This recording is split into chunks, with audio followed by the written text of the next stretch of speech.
അതിദാരുണമായ സംഭവമാണ് Kottayam medical college ആശുപത്രിയിൽ സംഭവിച്ചത്. മെഡിക്കൽ കോളേജിൽ പ്രവർത്തനരഹിതമായ കെട്ടിടം തകർന്നു വീണു എന്ന് നിമിഷങ്ങൾക്കകം സ്ഥലത്തെത്തിയ രണ്ട് മന്ത്രിമാർ, ആരോഗ്യമന്ത്രിയും അതുപോലെ തന്നെ സഹകരണ വകുപ്പ് മന്ത്രി വാസവനും ഇക്കാര്യം തന്നെ പറഞ്ഞു. എന്നാൽ സംഭവിച്ചത് മറിച്ചായിരുന്നു. അതേ കെട്ടിടത്തിൽ 10, 11, 14 വാർഡുകളുടെ പ്രവർത്തനം നടന്നിരുന്നു. 3 നില കെട്ടിടത്തിൻ്റെ ശുചിമുറിയും ആ ബ്ലോക്കാണ് ഇടിഞ്ഞ് വീണത്. ആദ്യമേ തന്നെ മന്ത്രിമാരും അതുപോലെ തന്നെ മെഡിക്കൽ കോളേജ് സൂപ്രണ്ടും പറഞ്ഞു അവിടെ പ്രവർത്തനരഹിതമായ കെട്ടിടമാണ്, വേറെ പ്രശ്നങ്ങളില്ല, കൂട്ടിരിപ്പുകാർ അങ്ങോട്ട് പോയതാകാം എന്ന് മാത്രം പറഞ്ഞത് രക്ഷാപ്രവർത്തനത്തെ ഏറെ താളം തെറ്റിച്ചു. എന്തിനാണ് ഇവർ വന്ന് ഇങ്ങനെ പറഞ്ഞത്? അത് വലിയ പ്രയാസമായിരിക്കുകയാണ് മരിച്ചുപോയ ബിന്ദുവിൻ്റെ കുടുംബത്തിന്. ബിന്ദു അവിടെ ശുചിമുറി ഉപയോഗിക്കാൻ പോയതാണ്, ശുചിമുറിയിലേക്ക് പോയതാണ്. അപ്പോഴാണ് ഈ സംഭവം ഉണ്ടാകുന്നത്, ശുചിമുറി ബ്ലോക്ക് ഇടിഞ്ഞ് വീഴുന്നത്.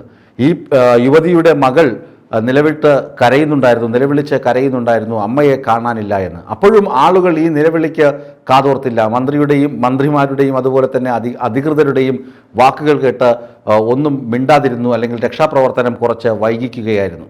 നിസ്സാര പരിക്കുകളോടെ ആളുകൾ, വയനാട് സ്വദേശിക്ക് കൂട്ടിരിക്കാൻ വന്ന 11 വയസ്സുകാരി അലീന, അവർക്കൊക്കെ ചെറിയ ചെറിയ പരിക്കുകൾ, അത് പ്രശ്നമില്ല എന്ന് പറഞ്ഞ് ആശ്വസിച്ചിരിക്കുമ്പോഴാണ് പെൺകുട്ടിയുടെ കരച്ചിൽ ശ്രദ്ധയിൽപ്പെടുന്നതും പിന്നീടാണ് ഏകദേശം അപകടം നടന്ന് 2.5 മണിക്കൂറിന് ശേഷമാണ് JCB ഉപയോഗിച്ച് ഇതിനകത്ത് ആരെങ്കിലും കുടുങ്ങിയിട്ടുണ്ടോ എന്ന അന്വേഷണം നടക്കുന്നത്. അപ്പോഴാണ് ബിന്ദുവിനെ വളരെയധികം ഗുരുതരമായ പരിക്കേറ്റ നിലയിൽ കാണുന്നതും അത്യാഹിത വിഭാഗത്തിൽ എത്തിക്കുമ്പോഴേക്കും മരിച്ചു എന്ന് സ്ഥിരീകരിക്കുന്നതും. ശരിക്ക് സംഭവിച്ചത് എന്താണ്? നമ്മളൊരു ദന്തഗോപുരം കെട്ടിപ്പൊക്കുകയായിരുന്നു. നമ്മുടെ മെഡിക്കൽ കോളേജുകളൊക്കെ സുരക്ഷിതമാണ്, നമ്മുടെ ആശുപത്രികൾ സുരക്ഷിതമാണ്, നമ്മുടെ ആരോഗ്യ മേഖല സുരക്ഷിതമാണ്, നമ്മൾ ലോകത്തിന് മാതൃകയാണ്, രാജ്യത്തെ മറ്റെങ്ങുമില്ലാത്ത ഫെസിലിറ്റി ഇവിടെയുണ്ട്. ശരിയാണ്, അതിലൊന്നും ഒരു തർക്കവുമില്ല. നമ്മൾ മാതൃകയാണ്, നമുക്ക് എല്ലാ സംവിധാനങ്ങളും ഒരുക്കുവാൻ കഴിവുള്ള പ്രാപ്തരായ സർക്കാരുണ്ട്, നമ്മുടെ മിഷണറീസൊക്കെ അങ്ങനെയാണ്. ഇപ്പോൾ ഡോക്ടർ ഹാരിസിൻ്റെ വിമർശനമൊക്കെ വന്നത് നമ്മുടെ ശ്രദ്ധയിൽപ്പെട്ടിട്ട് എല്ലാ ആളുകളുടെയും ശ്രദ്ധയിൽപ്പെട്ടിട്ടുണ്ടല്ലോ. അപ്പോൾ ഇത്തരം സംഭവങ്ങൾ, ചില ഒറ്റപ്പെട്ട സംഭവങ്ങൾ എല്ലായിടത്തും ഉണ്ട് എന്നതാണ് വാസ്തവം. ഇവിടെ തന്നെ കോട്ടയം മെഡിക്കൽ കോളേജ് പരിശോധിക്കാം.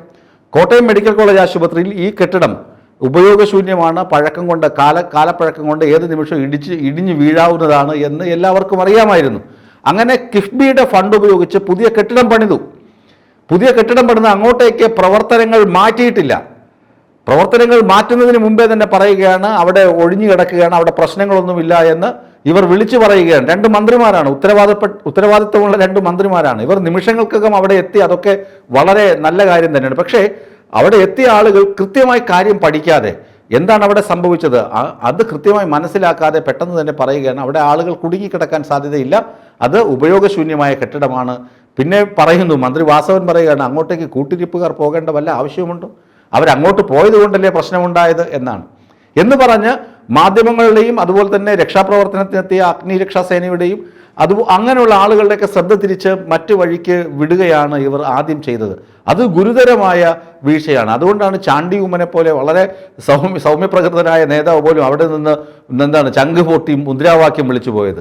ഇത് പ്രതിഷേധാർഹമാണെന്ന് പറഞ്ഞ ചാണ്ടി ഉമ്മൻ്റെ നേതൃത്വത്തിൽ പ്രതിഷേധം നടന്നത്. എന്തുകൊണ്ട് ഇവർ ഇങ്ങനെ പറഞ്ഞു? ഇവർക്ക് അറിയില്ല അവിടെ 10, 11, 14 വാർഡുകൾ ആ ബ്ലോക്കിലാണ് പ്രവർത്തിക്കുന്നതെന്ന് പറഞ്ഞാൽ എന്താണ് കുഴപ്പം? അപ്പോൾ രക്ഷാപ്രവർത്തനം കാര്യക്ഷമമായി നടക്കുമല്ലോ. ഇനിയും മറ്റാരെങ്കിലും അതിനകത്ത് കുടുങ്ങിയിട്ടുണ്ടോ, ആരെങ്കിലും അപായപ്പെട്ടിട്ടുണ്ടോ എന്ന് അന്വേഷിക്കാനുള്ള പഴുതുകൾ വരെ അടച്ച് പോലെ ആയിപ്പോയി മന്ത്രിമാരുടെ പ്രസ്താവന. അത് ഒരിക്കലും പാടുള്ളതല്ല. ഇതുപോലെ എല്ലാ ആശുപത്രികളിലും നമുക്കറിയാം, സർക്കാർ നിർമ്മിച്ച പുതിയ സ്കൂൾ കെട്ടിടം തകർന്നു വീണ സംഭവം ഉണ്ടായിട്ടുണ്ട്, സ്കൂൾ മതിൽ തകർന്നു വീണ സംഭവം ഉണ്ടായിട്ടുണ്ട്. അപ്പോൾ നിർമ്മാണത്തിലിരിക്കുന്നത് മാത്രമല്ല, നിർമ്മിച്ച പുതിയ കെട്ടിടങ്ങൾക്ക് പോലും തകരാറുകൾ സംഭവിച്ച സംഭവമുണ്ട്. അതൊക്കെ സ്വാഭാവികമായി വന്ന് ഭവിക്കുന്നതാണ്. എവിടെയും ഇത് ആക്സിഡൻ്റാണ്, മനഃപൂർവ്വം ആരെങ്കിലും കരുതിക്കൂട്ടി ചെയ്യുന്നതല്ല. ആശുപത്രി കെട്ടിടം ഇടിക്കാൻ വേണ്ടി ആരെങ്കിലും പ്ലാൻ ചെയ്ത് ഇടിച്ചിടുന്നതല്ല. നമുക്കറിയാം, കാലവർഷം, കുത്തിപ്പെയ്യുന്ന മഴ, കാറ്റ്, അപ്പോൾ സ്വാഭാവികമായും ഇടിഞ്ഞു പൊളിഞ്ഞിരിക്കുന്ന അല്ലെങ്കിൽ ഇടിയാൻ പാകത്തിലിരിക്കുന്ന കെട്ടിടം ഇടിഞ്ഞു വീഴുക സ്വാഭാവികമാണ്, ആക്സിഡൻ്റലി സംഭവിച്ചതാണ്.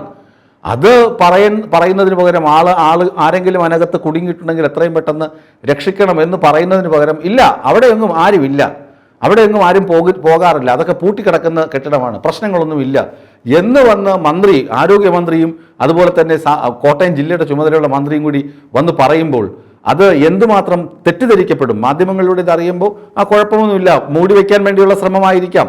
പ്രത്യേകിച്ച് കഴിഞ്ഞ ഒരാഴ്ചയായിട്ട് ആരോഗ്യവകുപ്പിന് കണ്ടകശനിയാണ്. ആരോഗ്യവകുപ്പ് എല്ലാവരും കരുതിയിരുന്നത് ഭയങ്കര സംഭവമാണ്, തെച്ചുമിനിക്ക് സുന്ദരമായിരിക്കുകയാണ് ആരോഗ്യവകുപ്പ് എന്നാണ് കരുതിയിരുന്നത്. പക്ഷെ അങ്ങനെ അല്ല എന്ന വാസ്തവം ഈ അടുത്ത കാലത്താണ് പുറത്തു വരുന്നത്. അതിന് ആരെങ്കിലും ഒരാൾ ബലിയാടാവണം. അങ്ങനെ ബലിയാടായത് ഡോക്ടർ ഹാരിസാണ്.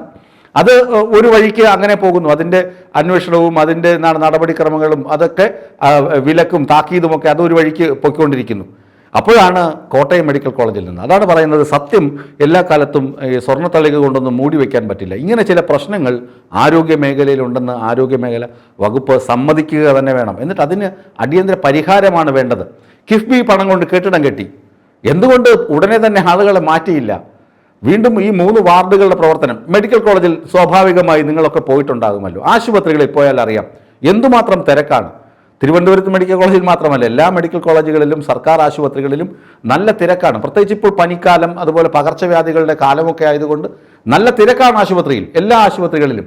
അപ്പോൾ സാധാരണക്കാർ ആശ്രയത്തിന് വേണ്ടി അവിടെ ചെല്ലുന്നത്. അപ്പോൾ ഒരു കിടക്കയിൽ തന്നെ 4-5 പേര് കിടക്കുന്നുണ്ട്, അല്ലെങ്കിൽ 2-3 പേര് കിടക്കുന്നുണ്ട്, വരാന്തയിൽ കിടക്കുന്ന ആളുകളുണ്ട്.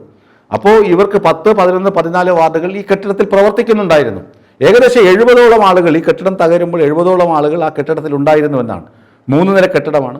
അപ്പോൾ 3 നില കെട്ടിടത്തിൽ ഒരു ബ്ലോക്ക് ഇടിയുക എന്ന് പറയുമ്പോൾ അതിൻ്റെ ആഘാതം വളരെ വലുതാണ്. സമീപത്ത് നിന്നിരുന്ന ആളുകൾക്കൊക്കെ ചെറിയ ചെറിയ പരിക്ക്. ഒരു അമൽ എന്ന് പറയുന്ന വ്യക്തിക്ക് അത് രക്ഷാപ്രവർത്തനത്തിനിടെ ട്രോളി കൊണ്ട് പരിക്കേറ്റതാണ്. അതും നിസ്സാര പരിക്ക്, കുഴപ്പമില്ല എന്ന് പറയാം.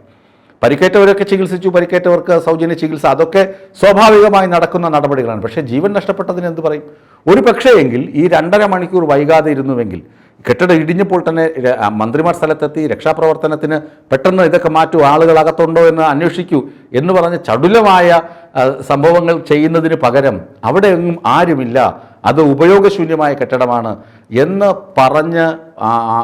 പറഞ്ഞിട്ട് അത് തന്നെ സ്ഥാപിച്ചെടുക്കാൻ ശ്രമിക്കുമ്പോൾ രക്ഷാപ്രവർത്തനം 2.5 മണിക്കൂർ വൈകുകയും ബിന്ദു എന്ന വീട്ടമ്മ ശുചിമുറിയിൽ കുടുങ്ങി ശ്വാസം കിട്ടാതെ മരിക്കുകയും ചെയ്തു.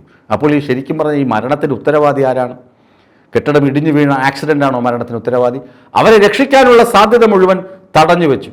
രക്ഷപ്പെടാനുള്ള അല്ലെങ്കിൽ അവരെ രക്ഷിക്കുവാനുള്ള എല്ലാ സന്നാഹവും സ്ഥലത്തുണ്ടായിരുന്നിട്ട് പോലും രക്ഷാപ്രവർത്തനം ഏകദേശം 2.5 മണിക്കൂറോളം വൈകിപ്പിച്ചു. അവിടെ പ്രശ്നമില്ല എന്ന ഈ തള്ളു കാരണം. ശരിക്കും പറഞ്ഞു കഴിഞ്ഞാൽ കോട്ടയം മെഡിക്കൽ കോളേജിൽ നടന്നത് വലിയ ദുരന്തമാണ്. ഒരുപാട് ആളുകൾ അപായപ്പെട്ടു പോകാതെ, അല്ലെങ്കിൽ ഒരുപാട് തിരക്കുള്ള സമയത്ത്, രാവിലെ 11 മണിക്കാണ് OP ടൈമാണ്, ഈ സമയത്ത് ഇങ്ങനെ സംഭവിക്കുകയും അതൊരു ഒഴിഞ്ഞ മൂലയിൽ പൂർണ്ണതോതിൽ പ്രവർത്തിക്കാത്ത ഒരു കെട്ടിടത്തിലായതുകൊണ്ട് ഇത്രയും ഒരു മരണത്തിൽ ഒതുങ്ങി. അല്ലെങ്കിൽ ഒന്ന് ആലോചിച്ച് നോക്കൂ ഇതിൻ്റെ വ്യാപ്തി എന്തുമാത്രമാകുമെന്ന്. ഇന്ത്യ എമ്പാടും നോക്കിയിരിക്കുകയാണ് കേരളത്തിൽ എന്ത് നടക്കുന്നു. കാരണം കേരളത്തിലാണ് ഒരു തുരുത്ത്, അതായത് ജനങ്ങൾക്ക് ക്ഷേമമുള്ള ഒരു തുരുത്ത് എന്ന് ജനങ്ങൾ ആശ്വസിക്കുന്ന ഒരു സ്ഥലം കേരളമാണ്.